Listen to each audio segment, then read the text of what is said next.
more time for me?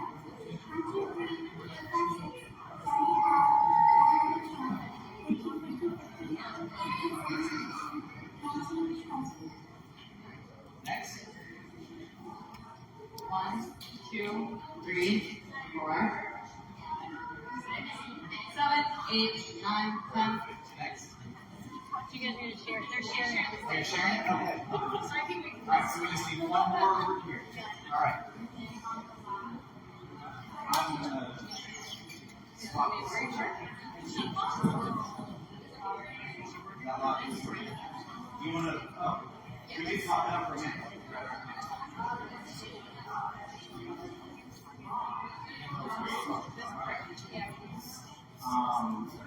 Swap these up, guys. Easiest for you all. That's a lot. Okay. So we'll get one of these.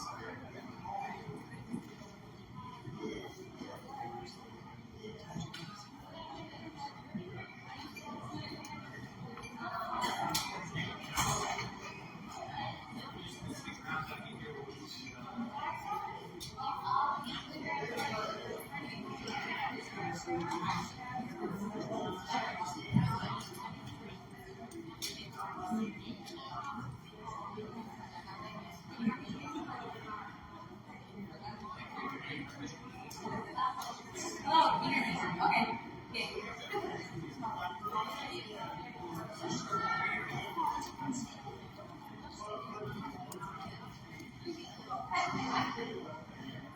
Hello everyone, we are so excited to be here. We're just waiting on one mic and then we will get started. Can I have a volunteer to help us shut the doors back here in about a minute or two? Wait. Give me the word.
Travis is going to take over and make sure everything's going. All right, thank you. Hello, welcome. My name is Brittany Hernandez-Wilson. I am on the board of directors and also host of the Power of AMC Employment Panel. I'm so happy to have all of you here today, and of course my amazing panelists as well. I just want to do a quick shout out and thank you to Keen and all the folks that have made some of this tech possible. Really appreciate it. And of course, all the workers at the hotel and such that have made this event possible. And then the last thing is that I really just encourage you to use this space that we're in as you need or prefer. So if you need to lie down, go for it. If you would rather be in a different spot and you need some chairs moved, please let us know. Feel free to rock, spin, do what you need to do to really feel comfortable in this space. Last thing I want to share here is that my pronouns are she, her, and that I am the Equity and Justice Director for the ARC Minnesota. We are going to take questions for the last 10 or so minutes. I want to start out by having each panelist kind of introduce themselves. If you could say your name, your pronouns, your job title, and just anything else you want the audience to know. Start with Sharzad. Okay. My name is Sharzad Abouie. My pronouns are she, her. I am a licensed master social worker and just recently got a job as a licensed professional health counselor. Hi, I'm Courtney Evans. I'm from Jersey. My pronouns are general pediatrician at Children's Hospital of Philadelphia. Hi everyone, I'm Lauren Clements and I'm an employment law. Hello, I am Tracy Shock and I do eligibility and quality assurance case management for a local developmental disabilities government agency here in Ohio. Hi everyone, can you hear me in the back next to yeah, excellent. I'm Marshall Johnson, he, him, and I am an insurance broker helping companies.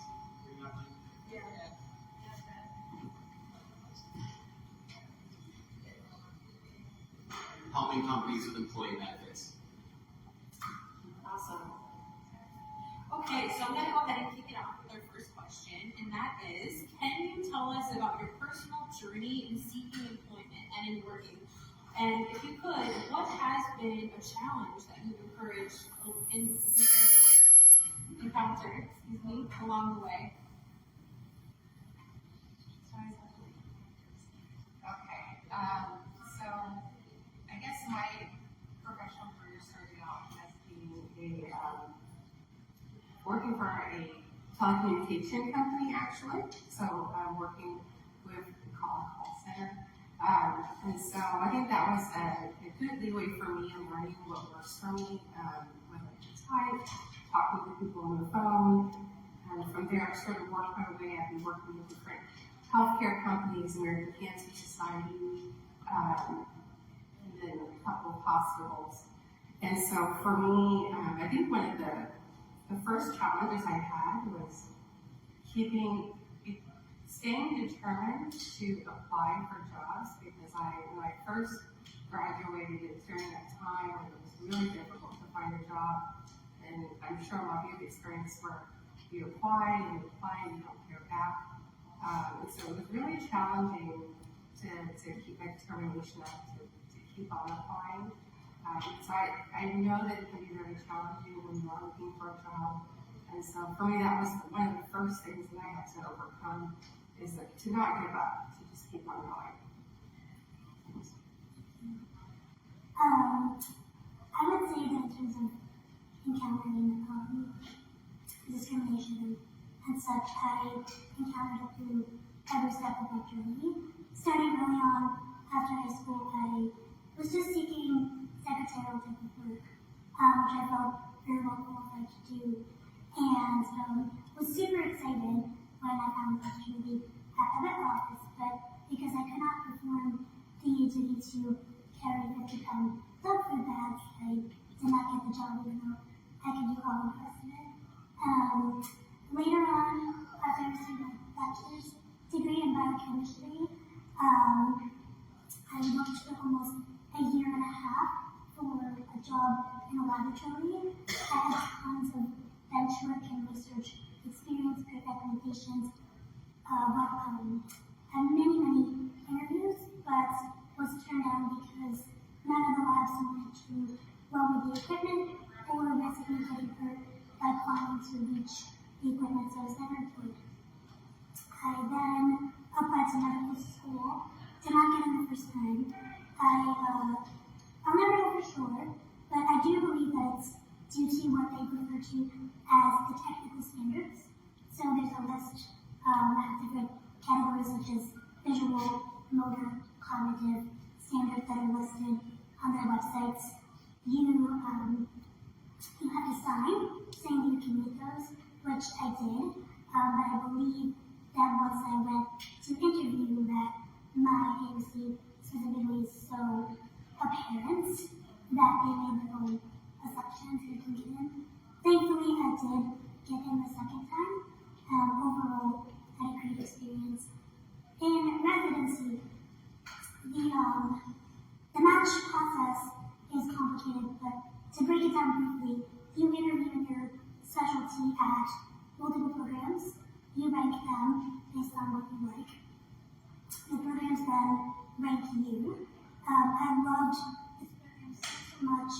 I was getting great feedback, personal handwritten letters, going back there to see the program again, thought that things were great, made a risky decision to ask about accommodations and then stopped hearing contact from them.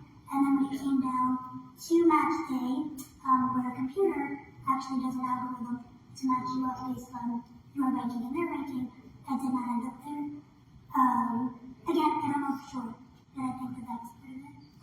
And then lastly, finally, in my attending job now as a pediatrician, I applied for over 6 months.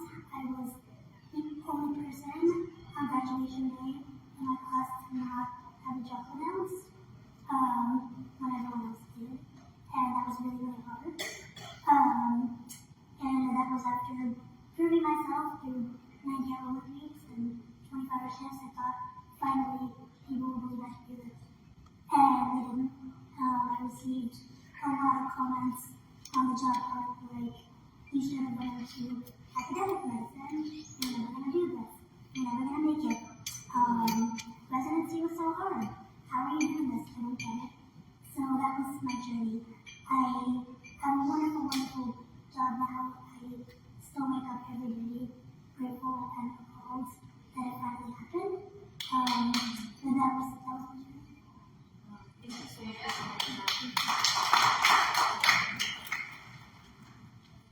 So my journey started when I was 14, 15 years old, and I applied for a job at a new coffee shop that was opening, and I was stoked. I thought it was so much fun. I had a friend of mine there, and I was sitting in the interview, and they said, I don't think you can lift a gallon of milk. They didn't ask if I could lift a gallon of milk. They didn't ask me to show them. They just said, we just don't think you can do that. And as, a 15-year-old, that was shocking to me. That was my first experience of discrimination actually happens. This is a real thing. And I went on to work at Starbucks for 6 years.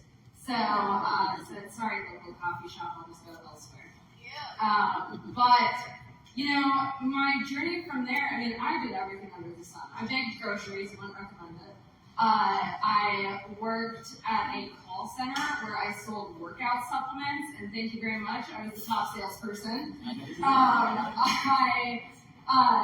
And then when it came to my legal journey, it's actually been really interesting because honestly, diversity is all the rage in law. And I am almost experiencing the opposite, where my disability is a token. It's a great thing to them. But for me, I'm having to fight, I kind of just want to do my job. I'm really glad that you guys want to celebrate my disability, but I also just want to do my job like everyone else is just doing their job. So it's interesting to see as you start going through these paths, you'll hear these different stories about discrimination, and it's amazing how it comes in all different forms. But I've been very fortunate, and I love the work that I do, but it's certainly been a journey to get here. Workout supplements, Starbucks, eventual attorney. Nice. So my recruitment journey started when I was like 15. I applied for a job at a church and I didn't get it. And I'm confident it's because I have a disability, because it was the desk job, just looking up genealogical stuff. So that was like my first experience with like the world of work. And then I just kind of didn't really do a whole lot in that piece other than going to college. And then after college, I got a job working for the state part-time, doing connecting people to benefits. And from that job, because it was kind of like a state condoned job, I had enough experience in the state system, so to speak, that I landed my first full-time out of college job, and I was a vocational rehab coordinator. So I was helping other people with disabilities find employment, and they mostly had intellectual disabilities.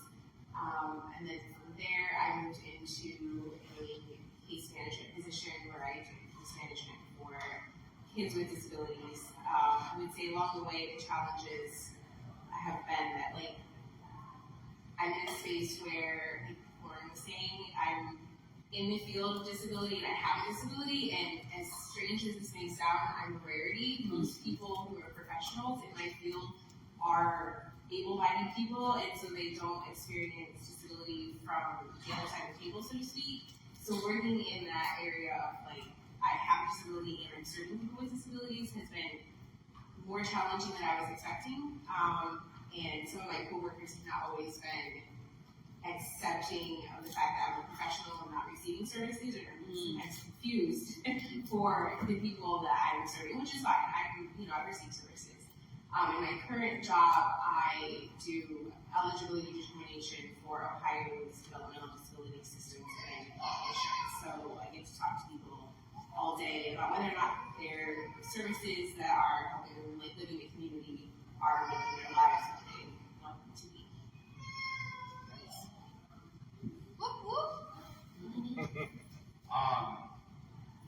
My journey started when I was 14. I applied at a local soccer store selling cleats and soccer balls, and quickly realized that my natural gift was to sell, which is really just talking with people and helping them understand something. And if it's a fit, they'll buy it, and if it's not, they won't. And that's exactly how it's supposed to be. So if you're genuine and sincere, it's a pretty easy job.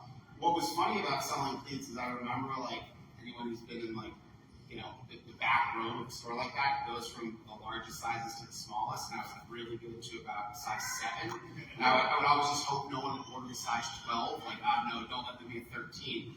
And I think in that experience, there were so many things in my life that I was able to do, and from time to time I get frustrated, like there was something on a high shelf I couldn't reach, or, and I had to learn to ask for help, and that was a major realization for me that, it's okay to recognize the need to ask for help, and it takes a lot of pride, and it's hard to be vulnerable. So at 14, that was a really good lesson for me.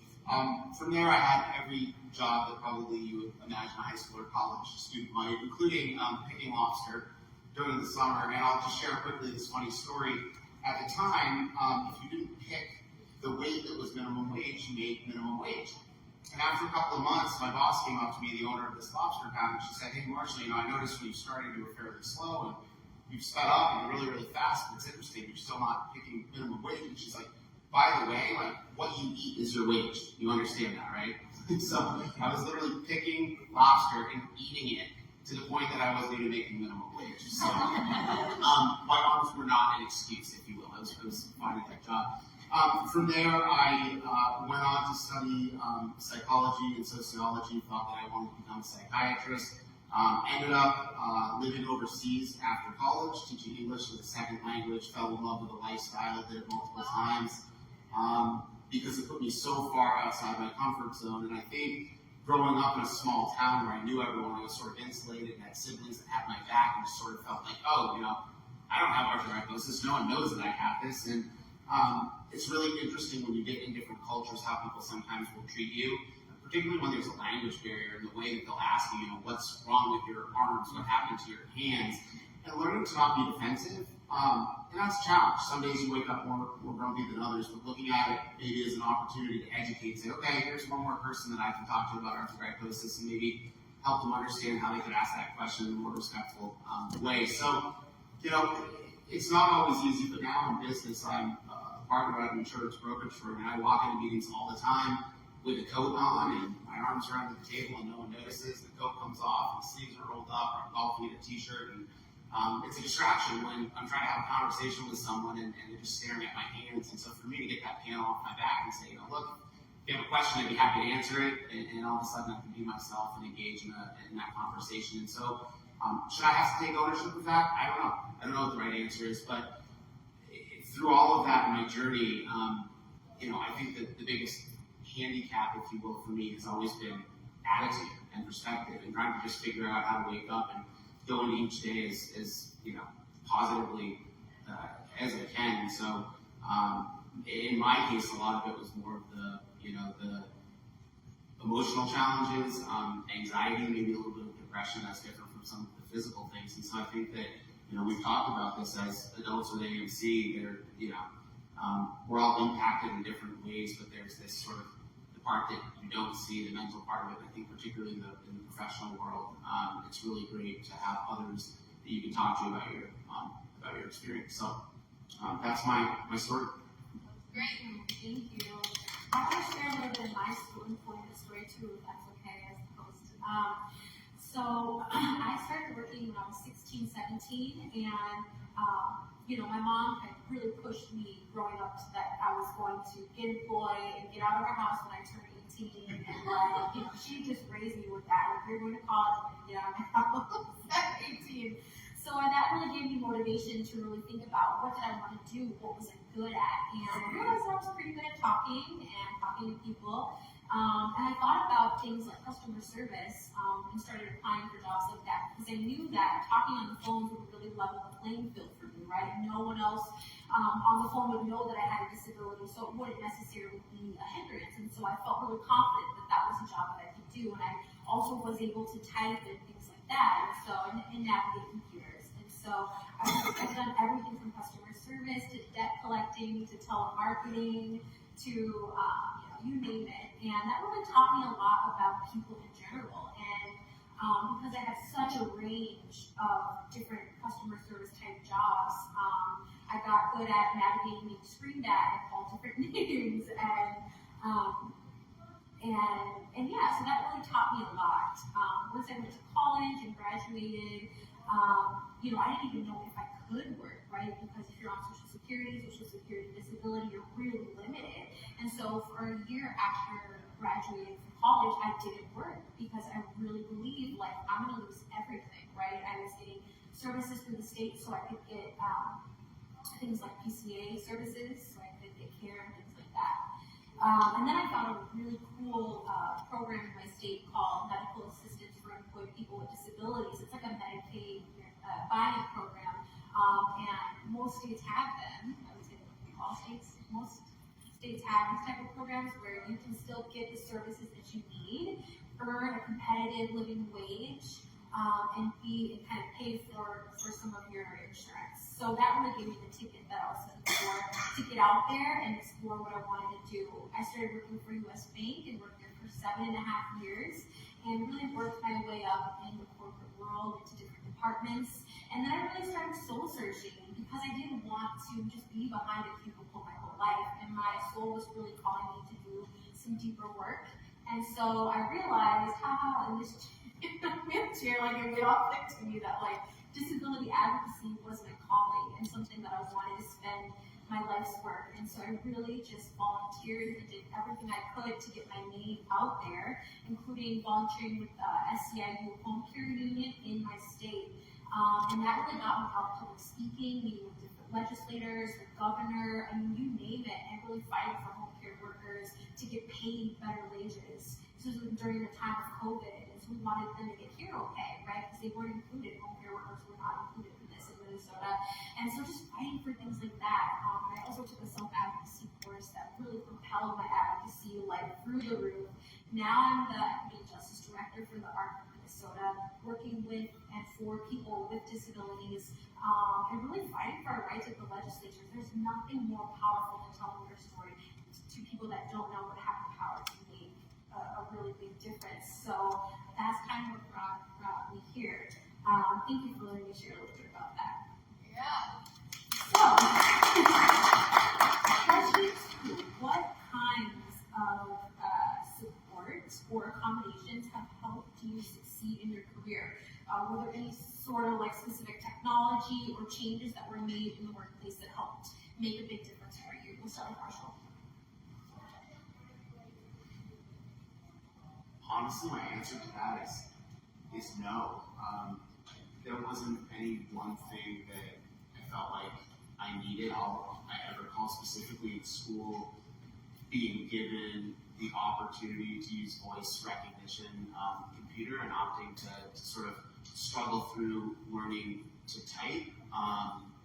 But I'm going to pass that question along because I can't think of anything specific.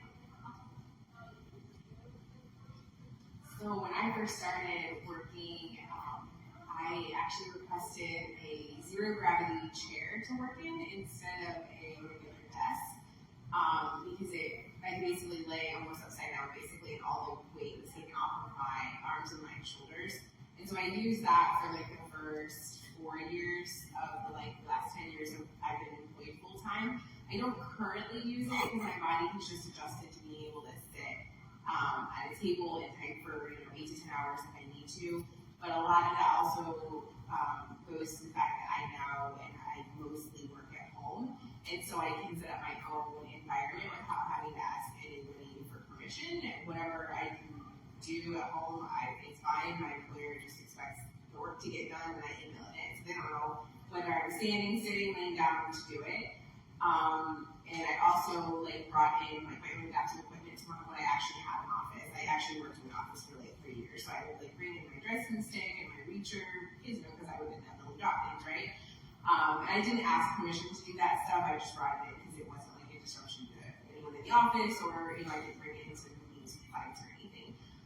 So those are the two that really come to mind. But I think the working at home piece for me is the biggest accommodation, and thankfully the employers have had to actually formally request that as an accommodation. That's just part of our agency's workforce. Everyone works at home except 4 people. So it's really interesting because during COVID we all started working from home, and I realized it was a pretty cool moment because I felt as though I finally achieved what equity felt like. Everyone else was at home, I was at home. I didn't need any special accommodations. I could, have whatever comfortable clothes on while I'm doing my work. The work got done. No one else cared. And I think what was interesting though is once we started going back to the office, I think a lot of people talk about disabilities and I want that accommodation if I'm going to continue working from home. But I very quickly realized it's not equitable anymore. It's not. I'm missing out on those conversations in the office. I'm missing out on that camaraderie. I'm missing out on opportunities. And so that wasn't, even though I think it's an accommodation many people use, and I think it's a really wonderful option for a lot of people, it wasn't the automatic choice for me. But I think what ended up being probably the greatest accommodation for me has been just starting the conversation with my employer. I think for a long time, I just dealt with it in my own private life. I dealt with it at home. I dealt with it, I would close the door to my office and do whatever I had to do. But I never told anyone what was going on. And I think just starting that conversation of some days I wake up and I cannot get my shoes tied to save my life. And I wish I could be here, or sometimes some mornings it takes me an hour or so just to get my body moving. And so if we could start a meeting a little bit later, that helps me out. But you know what? If I have a court hearing, and I will do everything in my power to be there. I don't need everything to be automatically accommodated around me, but having those conversations so that way people know what is going on and where I can gain some flexibility when it makes sense, but also recognizing doesn't mean you can't count on me to be at that court hearing. Doesn't mean you have to worry about me needing an accommodation every day. It just means that some days might be kind of an off day, I'll let you know. Other days are going to be great days. Some days I need to work from home. Some days I want to be in the office. And I'm very fortunate that I have that flexibility. I'm very aware that a lot of people don't have that option to have those conversations with their employers and kind of change day to day what's going on. But I just think my confidence and my comfort level in my work drastically changed when I just opened up that door and talked about tying my shoes. I mean, I don't think anyone I worked with had any idea that could be a challenge for me some days. And so having those conversations really helped it. The other thing I would say is a standing desk. And I had to explain to my employer, it's not because I want to stand.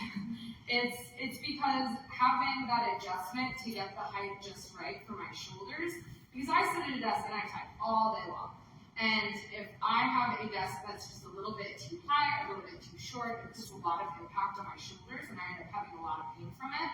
So I explained that if I have the standing desk that has, automatic adjustments, not just an option to stand, but those adjustments, on a micro level, that was hugely helpful for me. And so I think it's very individualized. I think it depends on you. But my biggest recommendation would be to just start the conversation, because that's going to make you a lot more comfortable with talking about the accommodations that might actually be helpful.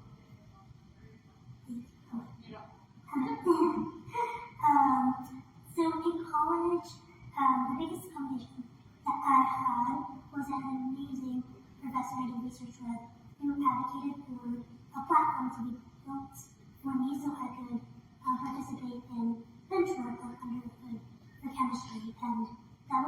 cool experience because prior to that, I was climbing up and down the stairs like a gazillion times a day. So this was amazing. In medical school, honestly, I did not have a ton of accommodations. The main things were a movable stool for anatomy lab. So sorry if it's graphic, but during our anatomy labs, you have to go from cadaver to cadaver in a timed manner to identify structures. And my husband, Ryan, who's amazing, actually, would wheel me from cadaver to cadaver. So I could participate in the exam. So that was something that I had. The other thing I had was these different large pillows and blocks just to help take the weight off of me to hold people's like limbs and heads up like while I could do it to keep them up for an extended period of time was unnecessary. So I would just put the blocks underneath it. And really that was the main accommodation I had at school. Residency was a whole other ballgame that I was not prepared for. I ended up at a very resource-limited inner-city Philadelphia hospital that had all of the heart and intention, but no money to provide me with anything. It took nearly a year to get adjustable exam tables so that I could actually reach the children I was examining. I encountered physical door barriers. Nothing was automatic. I was injured a couple times through that. And really the main thing that they gave me was a laptop so that I didn't have to reach the tall laptops on the wall. But other than that, it was really, really challenging, and I advocated as much as I could for myself, but I was just often kind of given a response of we're limited or trying our best. There was one time that comes to mind where I was given like 14 8-hour shifts in 2 weeks, and normally you're supposed to have like 3 per week, and I told them that I didn't think my mother could do it, and I wanted an accommodation, but they told me to go into a positive and do the rest. So, yeah, I met a lot of resistance, and it was really hard. Now, I am attending an amazing general pediatrician's office, so 95% of my day is in an office setting at a very well financially resourced hospital. They accommodated 3 specific rooms to be mine. All of the seats are automatic. The tables are adjustable with a remote that activates. All of the doors to get in, to get to the back where the patients are, to the bathrooms, and to my office is completely automatic. All of my nurses know me well. They know what I need. I never get attitude ever, and I can say with confidence that I can do everything well all day, and I'm very accommodated. So I'm very good. Very happy for you. Thank you. Yeah, I mean, that's just so powerful. I think about, like, how, you doing that helps you, but everybody else there. How many people that don't have disabilities are using some of those automatic functions that you got, but also how when we do, speak up and are able to get our accommodations that help that, can really open up the door for others to come in, right? Especially if we do it right and well, there will be plenty of other people that will be higher with disabilities. So that's And the children love it. yeah. Like, I go up and down with it. They think it's the greatest thing ever. So it's been fun just to watch. Thank you.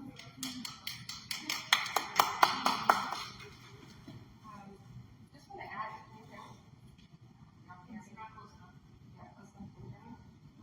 I think it turned off. We can find it.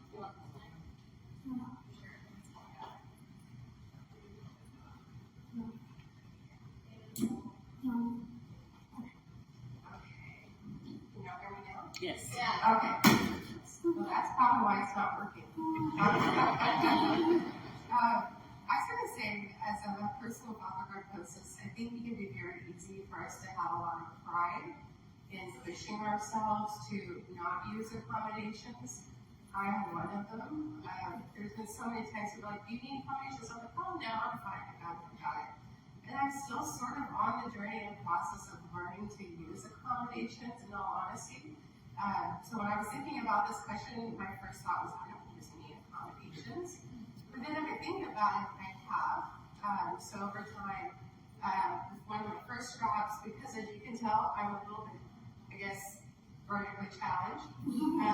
It's really my clothes. But sometimes a lot of times my feet do not hit the floor. So I've been able to get, I don't know what they call step stool or something that put my foot down so that my feet are not tingling.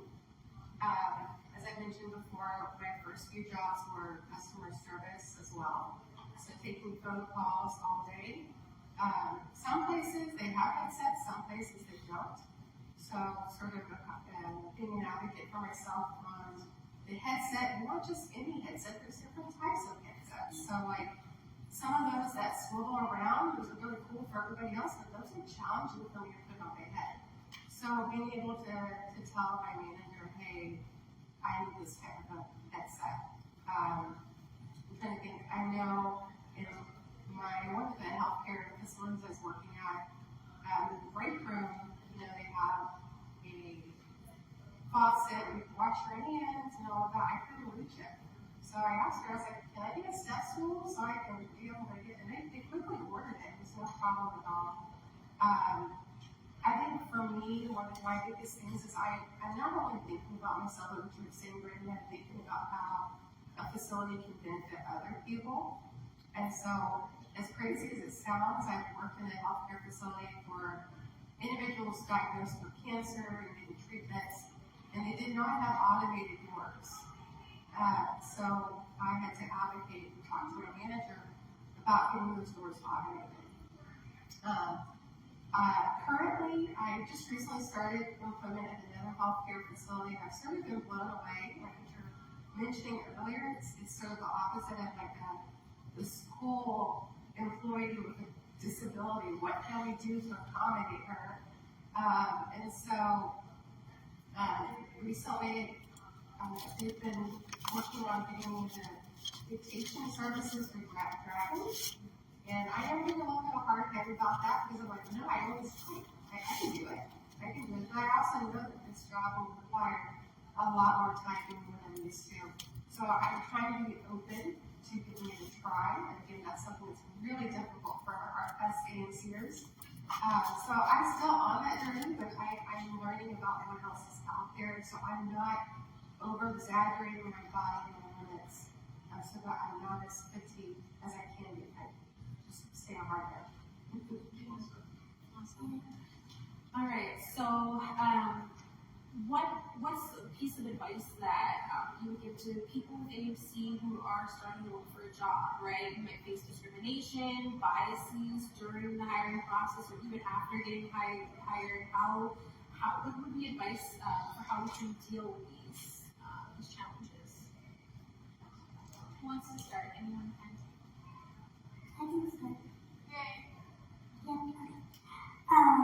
I wanted to break this one up into like practical and emotional advice. So for practical advice, what has been helpful for me was gaining as many strong recommendations as possible. The reality is that employers are going to look at you, especially if you have severe disability, not knowing what AMC is, not knowing who AMC is, and just make assumptions based on you. And your mentors that you worked with previously, I feel like especially mine, who I worked with in residency, when I left, I was reassured that everyone I worked with knew that I could physically do the job because I did it with nearly no accomplishments. So they were very, very willing to help me and advocate for me to find a job that I have now. So my advice is to gather as many recommendations as you can, strong recommendations.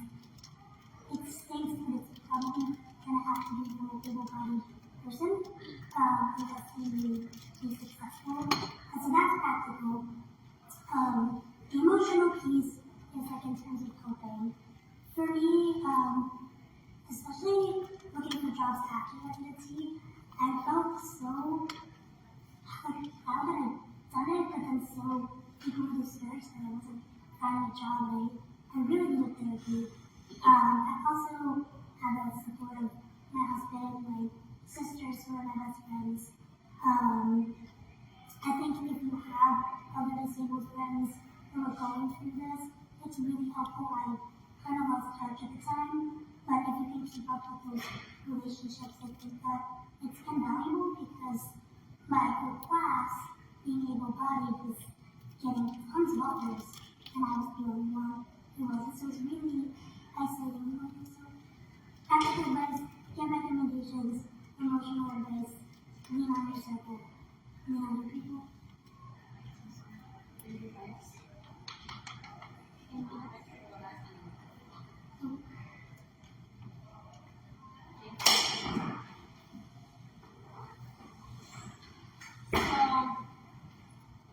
I think it's really important to remember that it's okay to decide you don't want to have to fight to have a certain job. It's okay to admit, you know what, this job is not going to work with my disability. That's okay. I originally, since I was a kid all the way through college, up till college, I was adamant I was going to be a veterinarian. And then I realized, man, this is actually going to be a lot of physical work. Also, the same amount of time as a doctor and make a quarter of the amount of money. So this is, it's not really adding up. And at first it killed me because I thought, am I letting my AMC win? I thought, I'm giving up. And I realized it's not the case. And I love what I do now. I never would have expected at the time that I would end up being a lawyer, but it's worth it. So I think it's important to remember that, it's okay to change your mind. It's okay for your disability to play a part in deciding where you want to work, where you want to land. But I think, it's hard. It is. You're going to have people that discriminate against you. You don't want to work for them anyway. Just move on. We fight enough in our daily life. You don't need to be fighting the whole world. Sometimes you just want to do your job. And it's okay to find a place where you can just do your job and you get to enjoy it. And you're not having to convince everyone that you're capable of it. And there's going to be times where you want to advocate for yourself. And I think that's the other important part, is no one is going to advocate for you more than yourself. You have to be willing to have those conversations. You have to be willing to, raise what you need in order to do the job. It's interesting because I'm an employment lawyer and I represent employers. So everyone always thinks, aren't you on the wrong side of the table with this? But it's actually really been helpful because, one, I get to talk with employers about how to help a lot of people, but it's also helped me recognize some of the factors that are going to play on the employer's perspective of, why they can't just accommodate every single little thing and what those conversations look like and how that all works. And not everyone has ill intentions, and I think that's important to remember. Sometimes there's just practical piece to running a business. But, it's going to be a case-by-case basis, but I think my biggest suggestion is just, find something you really love, find something that doesn't make your life harder, because life's already hard.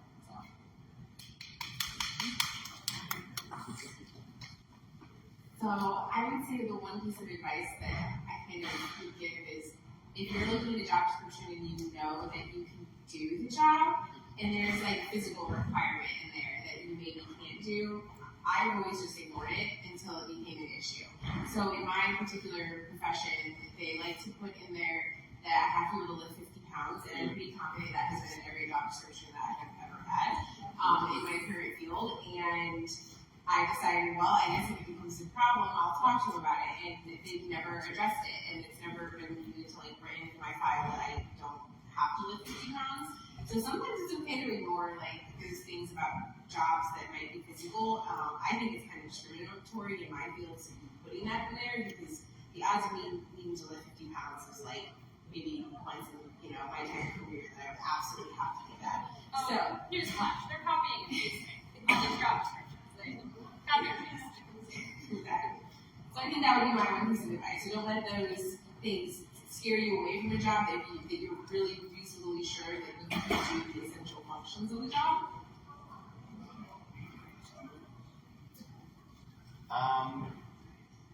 My advice would be to work on learning to recognize the difference between sympathy and empathy. I think a lot of times I take offense to what people mean as a compliment, like, oh, you're so inspiring, or really inspired me today. Well, gosh, get out of bed today to inspire everyone. And the idea that this is all I've ever known. I was born this way. I didn't have a major accident halfway through my life and have to sort of relearn how to do everything. But it goes back to my initial comment of just trying to have a bit of grace and understanding. More often than not, people are coming from a good place, and you're also going to experience some real jerks.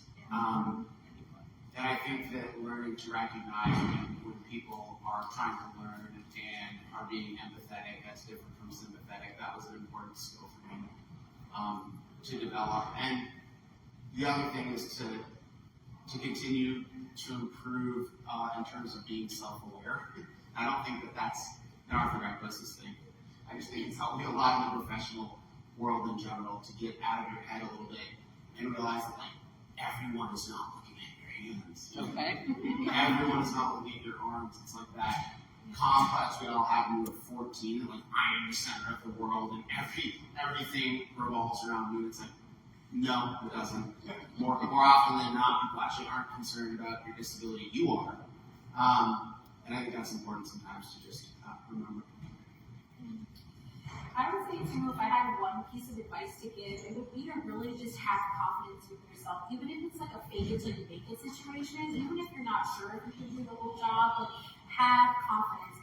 Almost every single job that I've gotten is because I sold myself almost, right? And really sold my skills and sold what I was good at and went in there and believed that I had the job and really showed them why they wanted to hire me, right? And so I think that that's the biggest thing is, I know what you were saying, like, you know, I'm sure some employers have wondered, like, will she really be able to do the job or whatnot?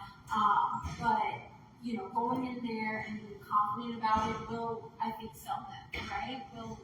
And I think that that's such a big part of it. Also, I just want to say, like, if you want to reach out to me at any point, please do. If you want to go over interview questions, if you want to practice, if you want any advice, like, you know, I love helping and providing that mentorship because, you know, we've all been there where we're looking for a job, right? And we're, you know, wrestling with all these different things. Ableism is huge out there, right? And so, you know, I think that, you know, there's so much support here in the community, people who have done it or are doing it that can help. And so just kind of wanted to put that out there.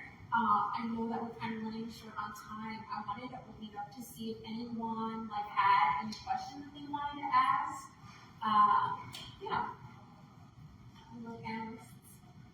I have something a little bit so when I worked for a short time in an office environment. I did most of my other kind of things from home. And when it was actually at a disability organization, which is interesting, but I felt that some of my coworkers kind of didn't understand certain things, like they made comments like about, you know, like if I needed help with getting my laptop out or something like that, people make comments like, why don't you have someone with you? Something like that, you know? And, or like if I couldn't make it to a place, like I needed extra time in the morning, some of my coworkers also didn't seem to understand that and like make comments, well, I have, you know, this or that, I have to be there at this time. So to me that like, that including transportation was really difficult working in an office. So did you get a good experience with anything from like coworkers or other, you know, supervisors that maybe didn't understand why you needed certain accommodations?